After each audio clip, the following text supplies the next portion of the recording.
இந்த அரசு மாண்புமிகு குடியரசுத் தலைவருடைய உரையிலே இருக்கிற விஷயம், இந்த அரசு தமிழ்நாட்டின் தேவையை மறுக்கிற அரசாக, தமிழ்நாட்டின் உரிமையை மறுக்கிற அரசாக, தமிழ்நாட்டின் பெருமையை மறுக்கிற அரசாக இருக்கிறது.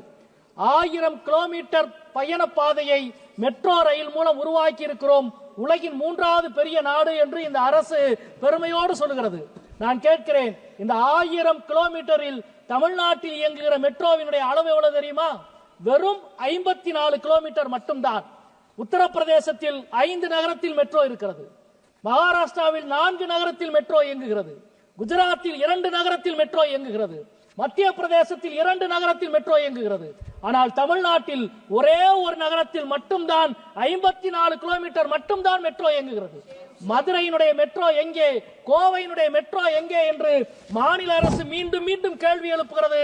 நாங்கள் இந்த அவையிலே கேள்வி எழுப்புகிறோம். மத்திய அரசு இப்பொழுது வரை பதில் சொல்ல மறுக்கிறது, ஒதுக்கீடு செய்ய மறுக்கிறது.